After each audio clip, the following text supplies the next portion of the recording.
Assalamualaikum warahmatullahi wabarakatuh. Perkenalkan, nama saya Marka Chandra Sarayar dari kelompok 13 pada shift 1.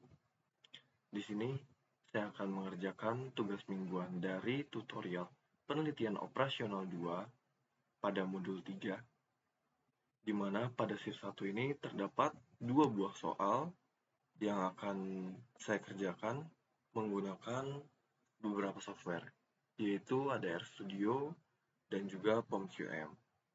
Di mana untuk soal yang pertama ini terdapat sebuah perusahaan manufaktur sedang merencanakan proyek pembangunan pabrik baru untuk meningkatkan kapasitas produksi mereka. Proyek ini terdiri dari beberapa tahap, mulai dari perencanaan awal hingga operasional penuh. Manajer proyek ingin mengetahui jalur kritis proyek agar dapat mengoptimalkan waktu dan sumber daya. Berikut adalah daftar aktivitas proyek beserta hubungan ketergantungannya. Nah, di sini ada aktivitasnya, ada deskripsi pekerjaannya, ada pendahulunya, juga ada durasinya. Terus yang diminta tuh adalah menentukan jalur kritis proyek menggunakan metode CPM dan juga menghitung total waktu penyelesaian proyeknya. Jadi ada dua tuh. Oke, jadi untuk di soal yang kedua ini ada sebuah perusahaan teknologi sedang mengembangkan sistem keamanan cyber baru untuk melindungi data pelanggan mereka dari serangan cyber.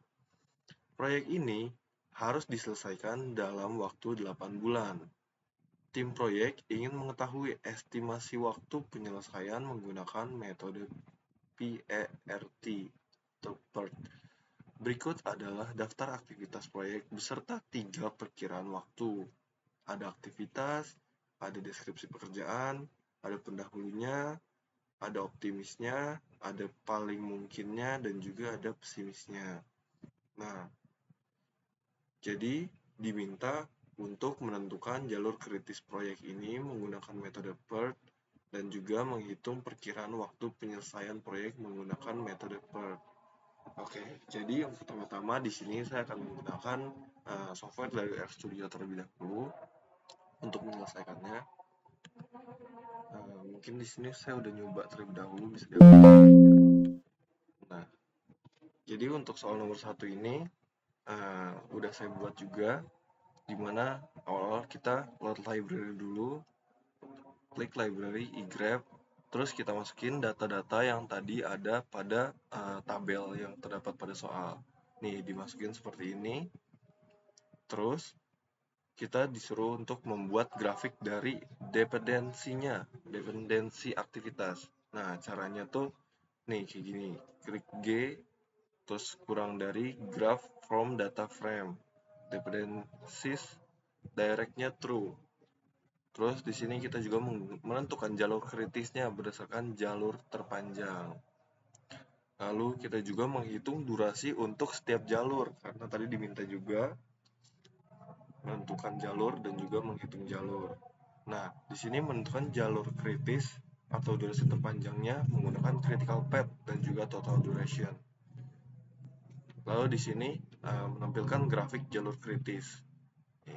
Seperti ini itu untuk garisnya dan ini nanti untuk lingkarannya.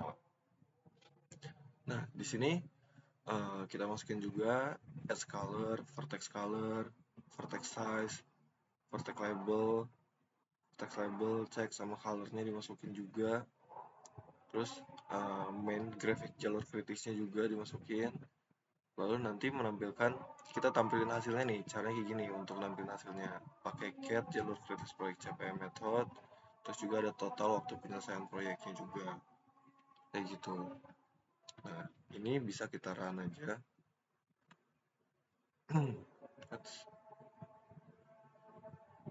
Nah, sampai sini. Oke, nah nanti muncul nih bahwa yang diminta tadi pada soal jalur kritis untuk menggunakan metode CFM-nya tuh nanti bakal seperti ini kurang lebih grafik jalur kritisnya. Untuk total waktunya nih jalur kritisnya tuh dari A ke B ke D ke E ke G ke H ke I ke J. Nah, untuk total waktu penyelesaiannya yaitu adalah kurang lebih 124 hari. Seperti itu. Nah, dilanjut lagi ke yang nomor 2. Nomor 2 itu sama masih pakai load library juga, igraph. Terus kita masukin juga data-datanya karena ada 3 data di sini, ada optimis, paling mungkin, dan juga pesimis. Kita masukin semuanya. Lalu kita menghitung waktu ekspektasi menggunakan rumus PERT-nya. Nih, caranya gini. Activities. Nah, kayak gini. Terus kita hubungin nih definisi hubungan antara aktivitasnya. Tuh, kemana-kemananya hubungan antara keduanya. Oke, terus juga di sini membuat grafik sama kayak tadi. Buat grafik terus menentukan jalur dari awal ke akhir.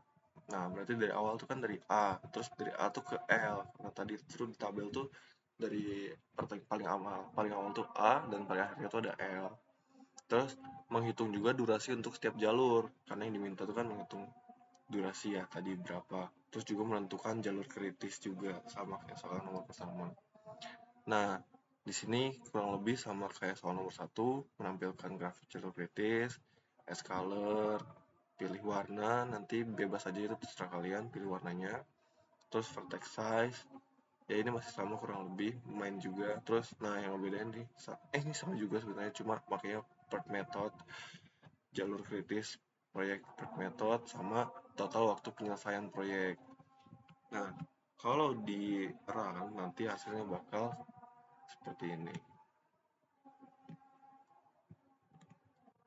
Nah, hasilnya kurang lebih seperti ini.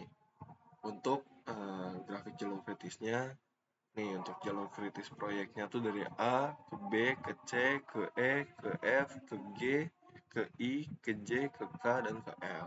Nah, kalau kelihatannya kayak terlalu mepet untuk di grafik jalur kritisnya, di sini berarti yang bakal diubah tuh vertex size-nya atau ukuran lingkarannya, ukuran vertex-nya. Ini kasih 25 deh. 25. Oke, lalu diubah lagi. Nah, tuh nanti dia tuh bakal lebih mengecil lah ukurannya, atau 20. Jadi ini tuh tergantung kalian nanti makanya gimana biar kelihatannya enak dipandang lah untuk vertexnya. Tuh kurang lebih gini nanti sama. Nah, untuk total waktu penyelesaiannya itu adalah 155,33333 hari gitu teman-teman. Jadi yang pertama-tama udah selesai, kita pakai software dari RStudio-nya. Kita lanjut ke software yang kedua yaitu PomQM. Nah, di sini untuk software yang kedua, saya juga udah nyelesain juga.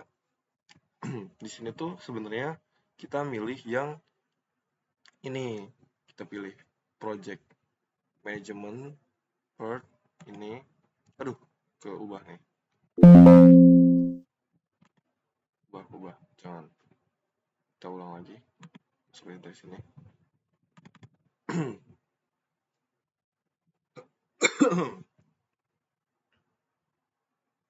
Nah, kurang lebih nanti milihnya itulah. Nih, saya jelasin dikit di bawah. Nanti kalian pilih yang ini, project management. Lalu pilihnya yang single time. Karena aktivitasnya cuma satu nih. Kita masukin lagi nih data-data yang ada di tabel di soal. Ini kita masukin lah, ini tinggal masukin doang kok, sama. Untuk yang pendahulu dimasukinnya di sini di activities. Bukan, pendahulu tuh di sini di predecessor. Itu. Terus untuk yang deskripsi pekerjaan baru di activities dimasukinnya. Ya, dimasukin semua data-datanya. Nanti tinggal di solve. Nah, sama nggak hasilnya? Sama di RStudio. Hasilnya sama.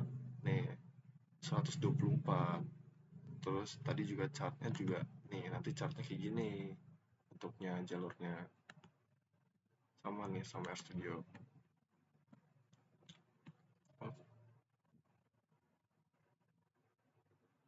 Mana? Ulang.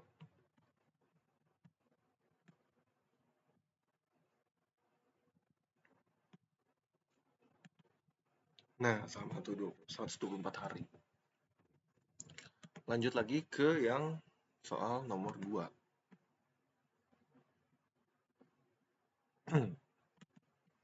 Sini soal nomor 2-nya. Di sini kita milihnya yang triple time estimate.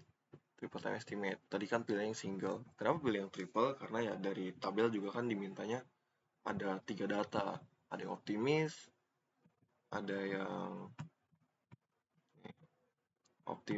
paling mungkin, dan juga pesimisnya. Jadi ya udah kita masukinnya yang triple time. Gitu. Terus masukin lagi data-datanya sama kok, data-datanya sama yang ada di soal. Nih, data dari ketiga ini dimasukin semua, optimis, paling mungkin, dan pesimis. Terus juga untuk predecessornya dimasukin juga, ini masukin semua. Lalu ya udah, tinggal kita solve aja. Simple sih kalau pakai PomQM, karena emang tinggal masukin aja datanya. Terus juga hasilnya juga sama tuh sama yang di RStudio 155,33 gitu.